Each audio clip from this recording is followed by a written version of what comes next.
¿Qué tal amigos, hermanos? ¿Ya listos para nuestro devocional de hoy? Vamos a esperar a que se conecten un poquito más mientras vamos a escuchar una alabanza.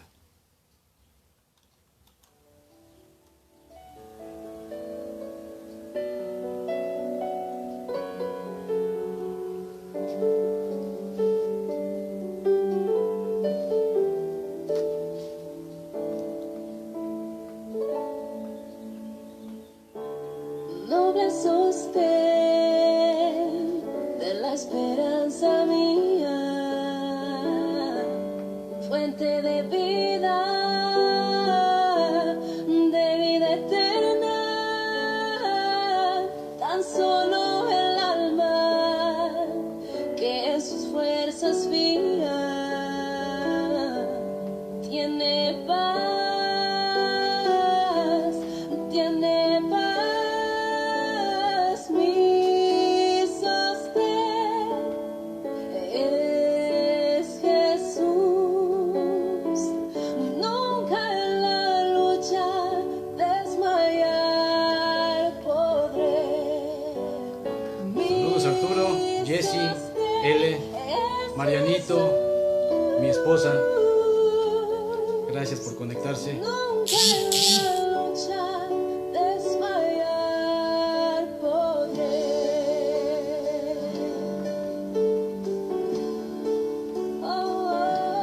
Pau, buenas noches. Dura es la lucha, difícil la tarea. Rosy, buenas noches. De tu gran poder, mi espíritu renueva con la idea nueva de vencer, de vencer. Leti Tadeo, buenas noches. Saludos. Es Jesús. Nunca en la lucha desmayar podré. Mi sostén es Jesús. Nunca en la lucha desmayar podré. Mike, buenas noches Mike.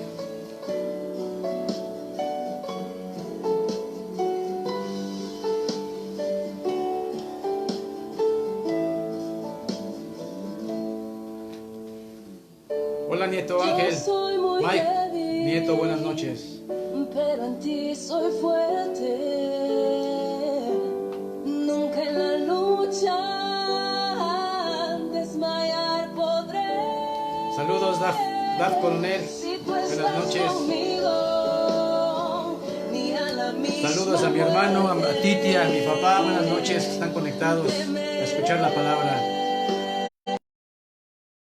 temeré, porque mi sostén es Jesús. Nunca en la lucha desmayar. Mi sostén es Jesús. Luzca, buenas noches. En la lucha desmayar podré.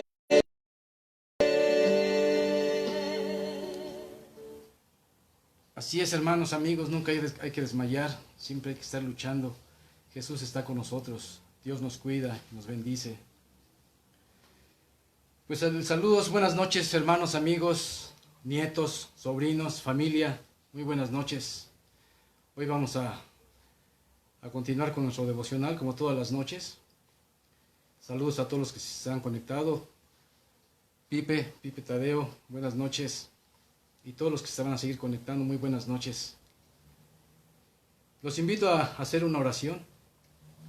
Si tú, hermano, amigo, tuviste un mal día, no dormiste bien y amaneciste de malas, ahorita por la situación que estamos viviendo mundial, en México, en Querétaro, el estrés nos está ganando, el encierro. si estás enojado, si enojaste con tus hijos porque no hicieron la tarea, o con tu esposa, esposo, o estás estresado por el trabajo, porque tu jefe te hizo pasar un mal rato, te invito a que pongamos todo eso en manos de Dios para sanar nuestro corazón y tener esa paz que necesitamos. Si cierras tus ojos y me acompañas a hacer esta oración. Amadísimo Padre, te damos gracias esta noche porque permites que estemos conectados virtualmente para aprender de tu palabra. Te pido, Señor, por todas las familias que están conectadas desde sus casas, para que les des salud, les des alegría, les des paz, tranquilidad, que les quites este estrés por el que estamos pasando, Señor. Te pedimos por este tiempo. Bendícelo, Padre, para que sea un tiempo de bendición, de alimento a nuestras almas. Prepara nuestro corazón y abre nuestra mente para entender lo que tú quieres decirnos, Señor. Lo ponemos en tus manos este tiempo, en el bendito nombre de tu Hijo Jesucristo. Amén. Pues así es, hermanos. El pasado miércoles el hermano Rubén nos compartía el final del capítulo 4, donde nos decía que el Señor pasó un periodo de tiempo indeterminado en Galilea, del que Juan solo nos ha comentado el milagro de la sanidad del hijo de un noble en Capernaum. Esto es así, porque como ya hemos señalado en otras ocasiones, Juan no pretende contarnos una historia completa de todas las obras que ha hecho Jesús, sino que escoge determinadas obras que sirven para demostrar que Jesús es el Cristo, que es el Hijo de Dios, y que de esta forma las personas lleguen a creer en Él y aceptar a Jesús como nuestro único y verdadero Salvador. Y así, aceptando a Jesús en nuestro corazón como nuestro único y verdadero Salvador, ¿qué va a pasar? Vamos a tener vida eterna al lado de Jesús. Y continuando con nuestro estudio en el Evangelio según San Juan, llegamos al capítulo 5 y vamos a leer hoy de los versículos 1 al 18, donde tenemos hoy un tema muy bonito, muy interesante, que les va a gustar. Vamos a abrir nuestra mente, abrir nuestro corazón, para entender en el que Jesús sanó a un paralítico en el estanque de Betesda. Les invito a que abran sus Biblias en el capítulo 5 del Evangelio de Juan. Y vamos a comenzar nuestra lectura leyendo los versículos del 1 al 3.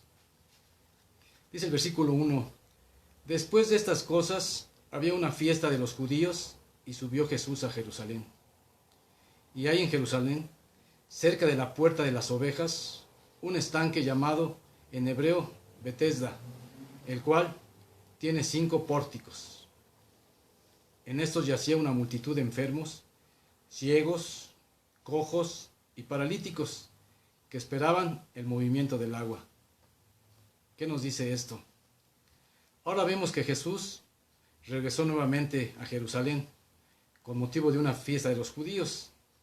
Recordamos que en su primera visita a Jerusalén, en donde empezó su ministerio, cuando purificó el templo, y que esto despertó la oposición y hostilidad de los líderes judíos.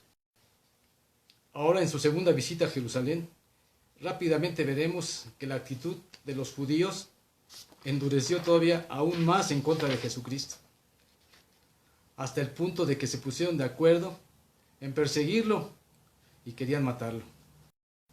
Y veremos, cuando más adelante regresó nuevamente a Jerusalén, los judíos seguían manteniendo la misma actitud de querer matarlo, toda esa actitud mala contra él, debido a la sanidad y del milagro que hizo del paralítico que nos relata este pasaje. Empecemos por notar que la primera parte de los incidentes relatados en este pasaje tuvieron lugar en el estanque llamado Betesda, que tenía a su alrededor 5 pórticos. Es un área, es un techo que está sostenido por 5 pórticos. Es como una pequeña alberquita, una pequeña piscina. en los que se cobijaban ahí una multitud de enfermos, entre ciegos, cojos, paralíticos y de enfermos de todo mundo, de toda clase. Tal vez Jesús llegó hasta ese estanque, asfixiado del ambiente que se vivía ahí en el templo. Imagínense el terrible ambiente que se está viendo ahí, que Jesús tuvo que salirse y llegar a ese estanque. Pero continuemos leyendo el versículo 4. Dice, porque un ángel descendía de tiempo en tiempo al estanque y agitaba el agua, y el que primero descendía al estanque después del movimiento del agua quedaba sano de cualquier enfermedad que tuviese. O sea que al mover el ángel el agua, el primero que llegara al estanque se sanaba. Eso es lo que hacía de tiempo en tiempo el ángel al descender. Juan nos detalla la creencia popular que había surgido en relación en el estanque de Betesda y que sirve para explicar por qué había tantos enfermos reunidos a su alrededor de ese estanque. El ángel que descendía de tiempo en tiempo al estanque, porque aunque venía a sanarlos, los hacía esperar indefinidamente. Realmente no nos explican en el pasaje cada cuándo venía el ángel. No sabíamos si se venía cada 15 días o una vez al mes o 2 veces al año o 3 veces al año. Realmente no lo explica. Entonces por eso los enfermos estaban ahí pendientes de que bajara el ángel para que moviera el agua. Y el momento en que bajara, pues estaban todos obligados a luchar con todas sus dificultades para llegar al estanque. Podemos imaginarnos el espectáculo que se veía ahí, ¿no? De esa lucha. Cuando por alguna razón comenzara a moverse el agua, aquella multitud de ciegos, de cojos, de paralíticos, de todos esos enfermos, imagínense, arrastrándose, casi peleándose, y quería llegar uno y lo jalaba y el otro se le montaba, en fin, era una lucha campal por querer sanarse. Imagínense el Buen Fin, a las 12 de la noche, esperando a que el ángel baje a abrir la puerta. Y el que llegue primero a las primeras ofertas y todo. Y ahí entre la multitud que esté una persona en silla de ruedas. No creo que le vayan a decir a la persona de silla de ruedas, vente hasta acá adelante para que tú seas la primera en entrar, ¿verdad? Es difícil suponerlo, ¿no? Pero pues así se vivía ahí en el estanque, esa lucha por sanarse. Por supuesto, no encontramos nada parecido en la forma en la que el Señor sanó a todos los enfermos que le fueron presentados a Él. Y de hecho, cuando el Señor sanó al paralítico, no hizo ningún uso del estanque. Él lo sanó de propia voz. No hizo uso del estanque. Pero continuemos leyendo el versículo 5, que nos dice, y había allí un hombre que hacía 38 años que estaba enfermo, un paralítico que estaba ahí esperando ser sanado, entrar al estanque. En cualquier caso, lo que el Señor se encontró en aquel estanque de Betesda era una triste exhibición de la miseria humana, tanto del cuerpo como del alma. Era pues deprimente ver ese estanque lleno de enfermos. Yo creo que peor que un hospital, ¿no? Hasta cierto punto podemos comprender los sentimientos que tuvieron que haber agitado el corazón de Jesús a la vista de esta multitud de enfermos. Yo creo que le desgarró el corazón a Jesús de ver ese pasaje, ¿no? Ese estanque lleno de enfermos. Pero entre todos los enfermos había uno por el que Jesús se interesó de manera especial. Se trataba de un hombre que hacía 38 años que estaba sufriendo mientras esperaba una sanidad que nunca llegaba. Imagínense, un señor 38 años de su vida esperando a llegar al estanque. 38 años y tal vez podían haber pasado más años y nunca iba a llegar. Bien podríamos decir que era un caso extremo entre toda aquella multitud. Y como vamos a ver a continuación, después de tanto esperar y viéndose cada vez más viejo e incapacitado, pues sí, el hombre cada vez, entre más años pasaban, pues menos fuerza tenía. Yo no sé cómo le hacía cada año en arrastrarse. El hombre había llegado a perder toda esperanza de que se sanara en el agua. El versículo 6 que nos dice, cuando Jesús lo vio acostado y supo que llevaba ya mucho tiempo así, le dijo, ¿quieres ser sano? Cuando Jesús inició la conversación con él, lo primero que le dijo puede parecer algo absurdo, ¿no? Porque si te dicen, ¿quieres aliviarte? Pues uno va a decir, pues sí, sí quiero aliviarme. Entonces va a parecer absurdo, ¿no? Pero nunca hay nada absurdo para el Señor. Para lo que el Señor hace nunca hay nada absurdo. De hecho, el Señor estaba abordando el problema en su misma raíz. Porque aunque nos puede parecer extraño, hay muchas personas que están enfermas y ¿qué prefieren? En lugar de sanarse, ¿qué prefieren? Continuar en su estado enfermo, ya que esto les atrae la simpatía y la lástima de los otros, que lo estén consintiendo, que les digan que pobrecito. Esto se percibe con total claridad cuando reflexionamos acerca del estado espiritual del hombre. ¿Cuántos hay que a pesar de tantos fracasos en la vida, no quieren acudir a Dios en busca de una solución a su situación? Viven ahí sin poder escapar de su dilema, de los problemas y el vacío de su alma, y sin embargo se niegan a ser sanados moral y espiritualmente, a pesar de que sienten totalmente satisfechos con su situación. Prefieren resignarse como excusas para no hacer nada. Y además, y así seguir viviendo de la misma manera que a causa de sus mismos problemas. ¿Se imaginan esta imagen? No sé si la alcanzan a ver. Donde están todos ahí, todos los enfermos. Y estas columnas que ven aquí, esos son los pórticos que sostenían al techo. Ahí estaba toda esa escena, todos los enfermos.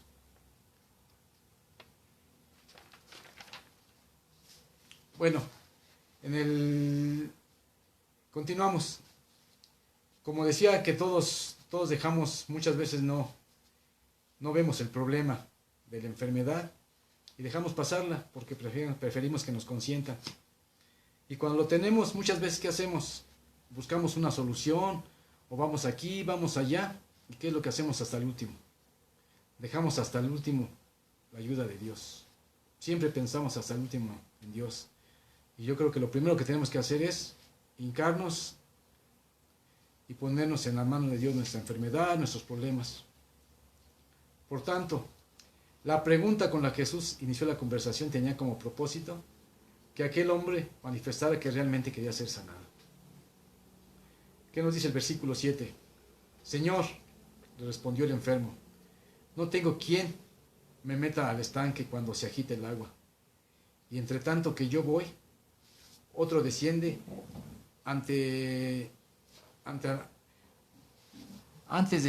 otro desciende antes que yo. La respuesta del paralítico que puso de relieve su frustración, había perdido toda esperanza de ser sanado. Y le explica el Señor todos los problemas que había encontrado para llegar a la única solución que él conocía. Pues no podía llegar. ¿Qué problemas tenía? Pues que todos los enfermos, al ver el ángel descender, pues nunca pensaban en él, en ayudarlo, siempre se veían por ellos mismos.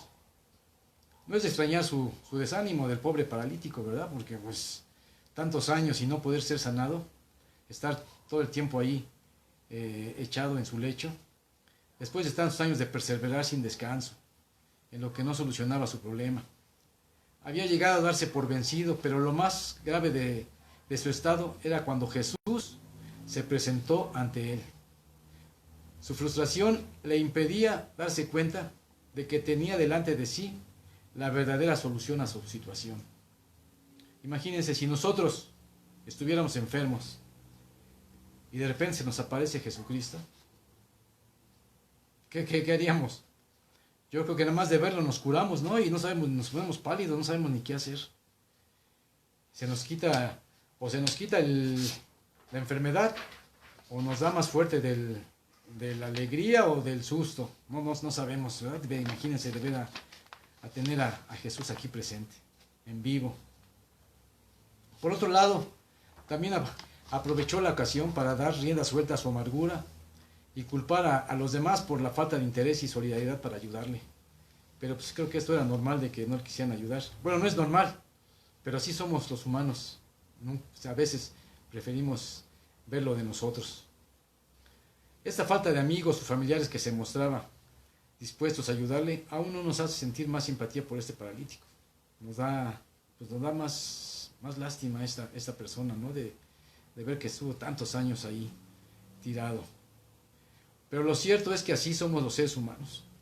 Y esto se manifiesta con mayor crudeza cuando lo que está en juego son nuestros propios intereses. En estos casos ocurre como en aquel estanque de Bethesda, donde la única regla que parecía aplicarse es lo que cada uno pelea por lo suyo sin importar nada más. Ahí era primero yo, después yo y hasta el último yo. Yo quiero sanarme y a ver quién llega primero, ¿no? En realidad, tal como aquí se nos presenta a este hombre, a este pobre paralítico, podemos decir que es un símbolo de impotencia espiritual de todos los hombres. Porque lo reconozcamos o no, todos nosotros somos totalmente incapaces de ayudarnos a nosotros mismos para cambiar tan graves consecuencias que el pecado ha traído sobre nosotros. En lo profundo de nuestro ser sentimos el vacío, la ruina y el fracaso en nuestra lucha por lograr agradar a Dios con acciones que sean dignas de Él, acciones que realmente agraden a Dios. Y muchas veces gastamos la vida confiando en personas y en otras cosas que nunca llegan a aportarnos ninguna solución. Y nos olvidamos que Dios es el único y verdadero Jesucristo, verdadero Dios. Así pues, hermanos, amigos, frente a nuestra propia debilidad y la incapacidad de otros para ayudarnos, Cristo se interesa por nosotros y vino a dar su vida por nosotros. Pablo lo resumió de esta forma en Romanos 5, del 6 al 8. Porque Cristo, cuando aún éramos débiles, a su tiempo murió por los impíos. Ciertamente, apenas morirá alguno por un justo. Con todo pudiera ser que alguno osara morir por el bueno, mas Dios muestra su amor para con nosotros, en que siendo aún pecadores, Cristo murió por nosotros. ¿Y en qué forma murió? Aún siendo pecadores nosotros, murió por nosotros. Sigamos en el versículo 8. Jesús le dijo, al paralítico le dijo, levántate, toma tu lecho y anda. Jesús se dirigió al paralítico para mostrarle que a pesar de tantos fracasos, no todo estaba perdido para él, porque él mismo tenía más poder que ningún ángel o que cualquier agua milagrosa que hubiera. Él con una sola palabra podía aliviarlo. De esta manera Jesús se presentó ante el paralítico como el amigo de todos nosotros, como el amigo que todos nosotros necesitamos y que muchas veces hemos echado de menos, que muchas veces nos acordamos hasta el último de él. Él siempre se ha interesado por nuestros problemas hasta el punto de hacernos suyos y nunca desatiende ni desprecia a nadie que se acerque a él, ni alto, ni chaparro, ni flaco, ni gordo, ni panzón, ni negro, ni blanco, ni guapo, ni feo, ni pobre, ni rico. Él escucha a todo el que se le acerca, al que le pide a todos escucha, a todos oye, y a todos bendice. Ahora bien, es muy probable que cuando el inválido vio a Jesús, que se interesaba por él, parece que pensó que era un forastero que estaría dispuesto a ayudarle nada más así, que llegaba al estanque y que cuando llegaran las próximas aguas lo iba a ayudar, que lo iba a cargar y que lo iba a aventar sobre encima de todos, ¿no? Iba a salir volando y que iba a caer al estanque, eso es lo que él pensaba. Pero, oh sorpresa, qué sorpresa se recibió él cuando vio al doctor de doctores, al médico celestial, sin necesidad de aquel estante de una intervención medical, le dirigió aquellas palabras inolvidables que le devolvieron una sanidad completa e inmediata. Aún así el paralítico tenía que hacer algo para ser sanado. ¿Qué tenía que hacer? Básicamente tenía que confiar en Jesús, tener esa confianza en que él lo iba a curar, que lo iba a sanar. Fijémonos que en una sola frase el Señor le mandó 3 cosas que eran completamente imposibles para el paralítico. Levántate, toma tu lecho y anda. ¿Haría acaso el forastero, de acaso el paralítico le haría caso a este forastero, que además de ser un desconocido para él, que no sabía ni quién era, le pretendía sanar de una forma que él no esperaba? Qué desafío para un hombre que acababa de confesar su completa incapacidad a una persona que él no sabía ni conocía. Pero el hombre percibió tal autoridad de Jesús y ese poder en sus palabras, que confió y obedeció lo que el Señor le mandaba. Y entonces fue cuando descubrió que cuando el Señor manda algo, también da las fuerzas y la capacidad necesaria para llevar a cabo.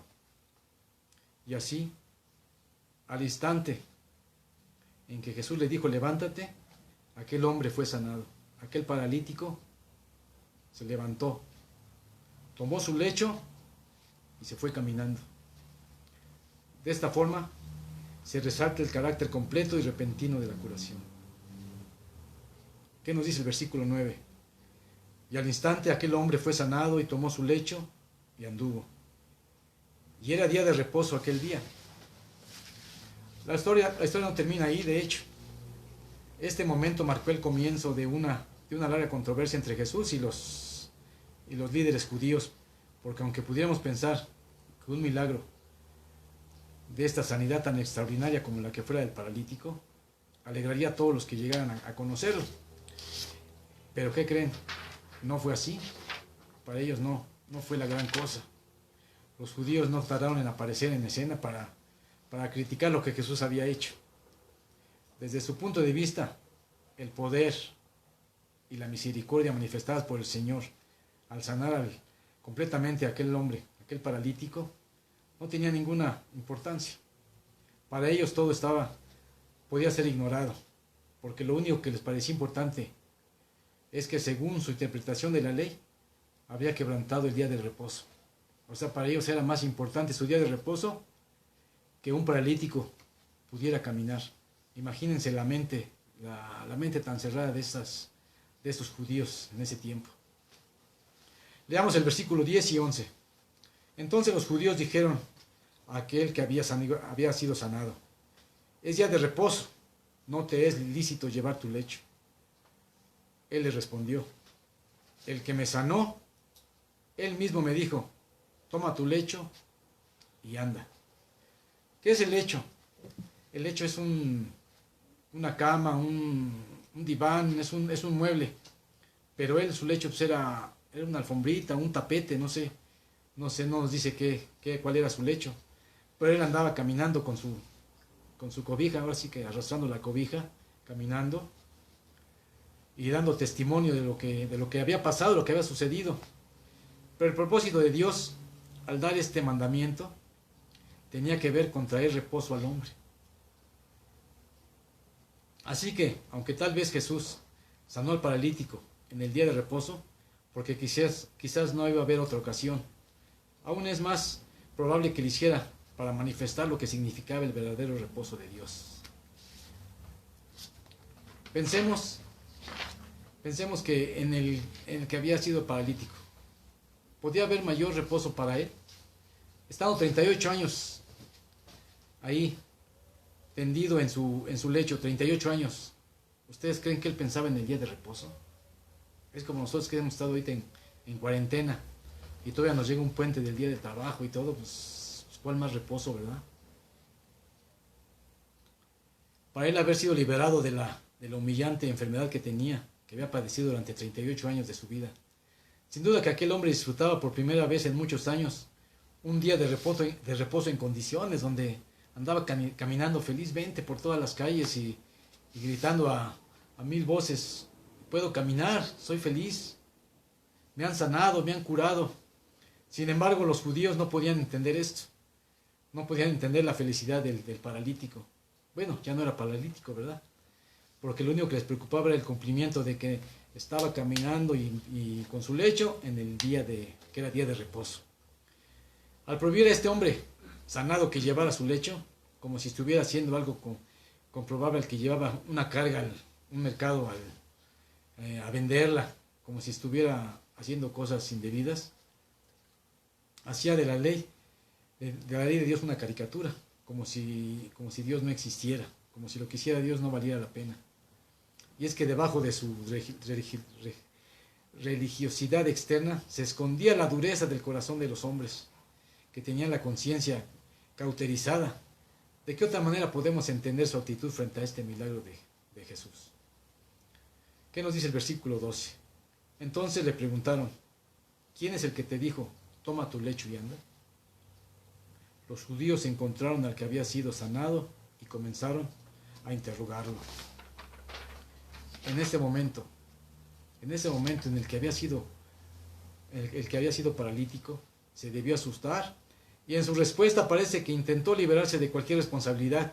Se espantó, cuando le interrogaron, se espantó y se quiso lavar las manos y le echó toda la culpa a Jesús de lo que había pasado.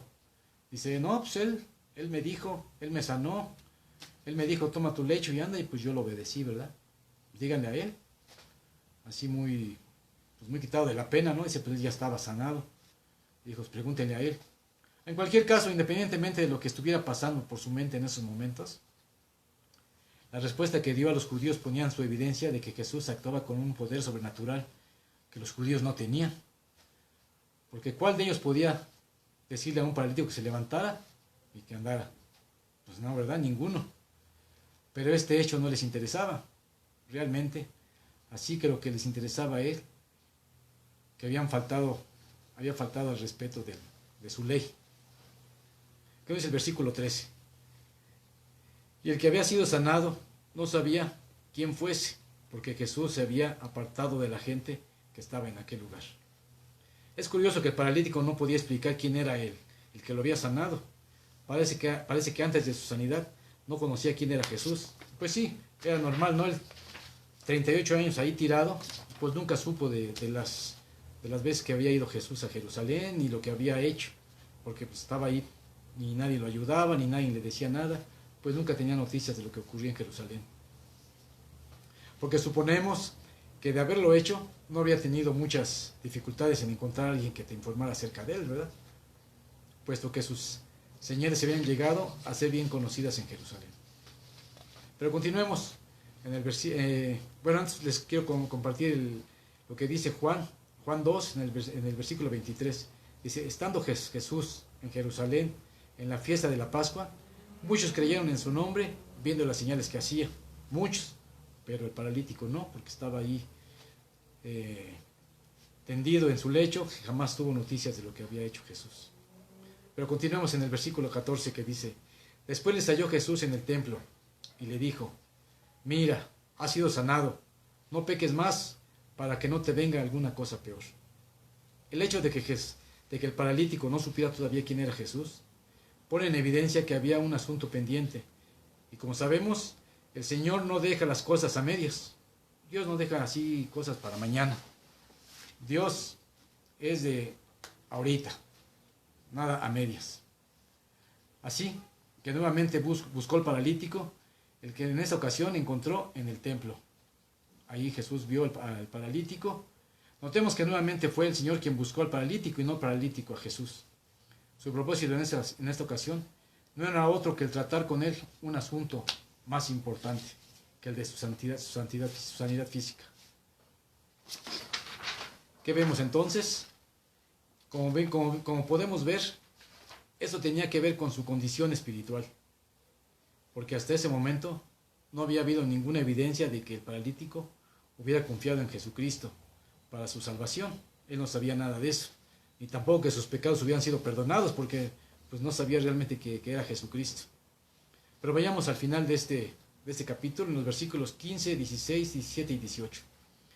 Dice, el hombre se fue y dio aviso a los judíos que Jesús era el que lo había sanado. Y por esta causa los judíos perseguían a Jesús y procuraban matarle, porque hacía estas cosas en el día de reposo. Jesús les respondió, mi Padre hasta ahora trabaja y yo trabajo. Por esto los judíos aún más procuraban matarle, porque no solo quebrantaba el día de reposo, sino que también decía que Dios era su propio Padre, haciéndolo igual a Dios. Después de su breve encuentro con Jesús, el que había sido paralítico, fue a los judíos para informarles y decirles que él había sido el que lo había sanado. Nosotros nos preguntamos, ¿por qué lo había sanado Jesús? ¿Por qué lo hizo? ¿Cuáles eran sus verdaderas intenciones en haberlo sanado? Tal vez quería un testimonio de él y rendirle tributo. O quizás solo pretendía quedar bien con los judíos y librarse definitivamente de la acusación que le habían hecho por llevar su lecho en un día de reposo. No podemos saberlo. En cualquier caso, su actitud trajo graves consecuencias para Jesús.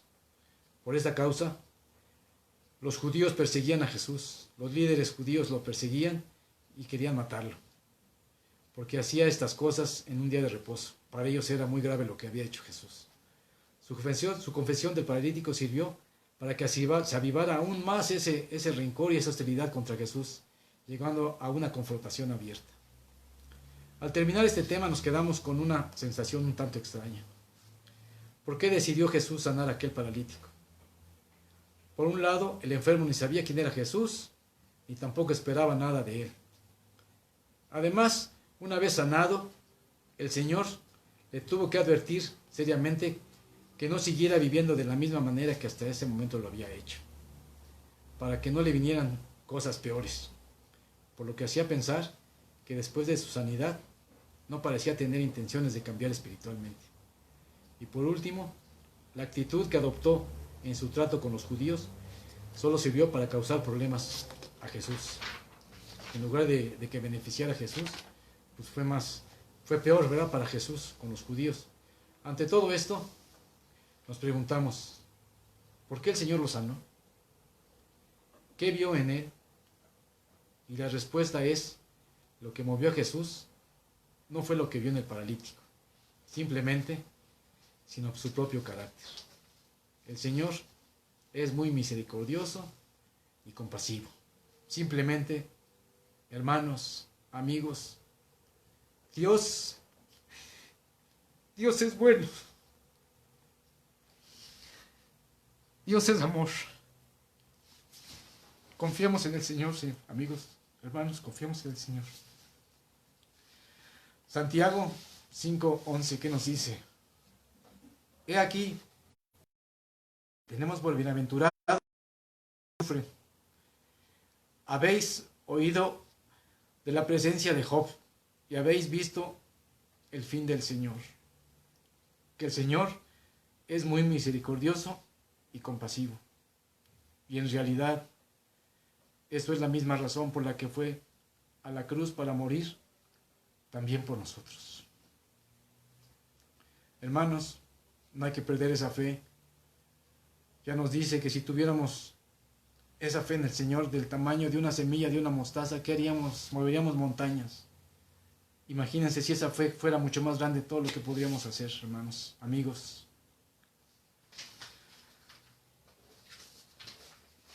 Quisiera pues dar gracias a todos los que se han conectado esta noche.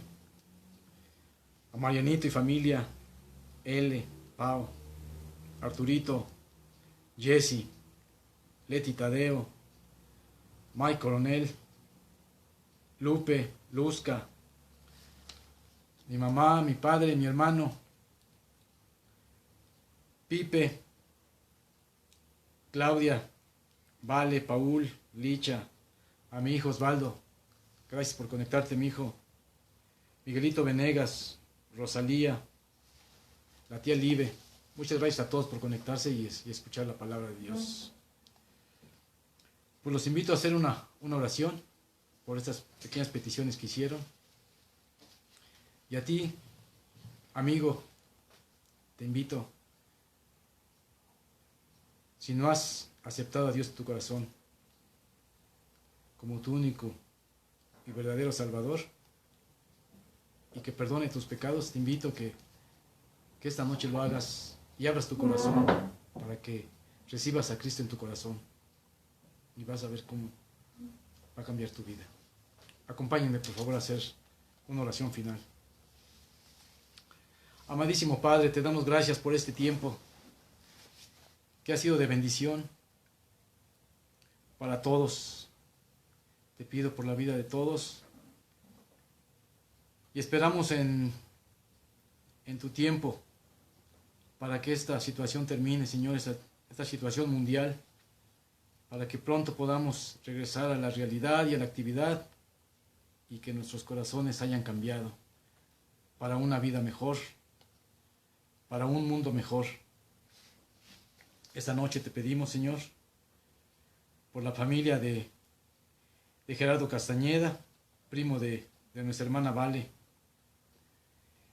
que no conocen de Cristo, pero que pronto puedan recibirlo en su corazón.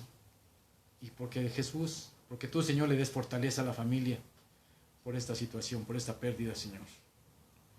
Te pedimos por Moisés Camarillo, familiar de la hermana de mi esposa Marina,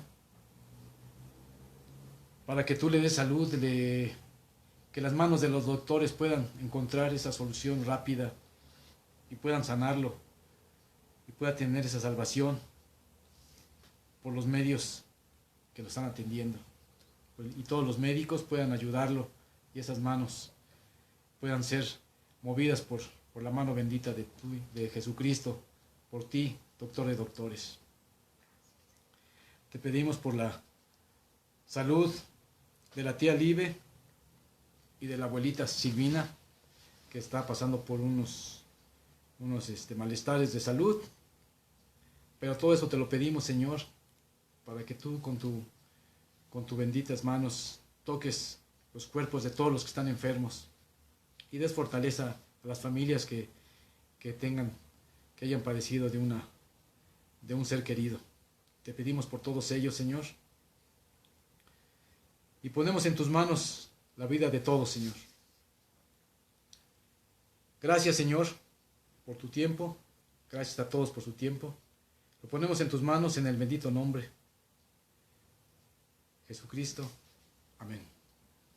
Gracias, hermanos, amigos y hermanos, por su tiempo, y los esperamos el día de mañana. Hasta pronto.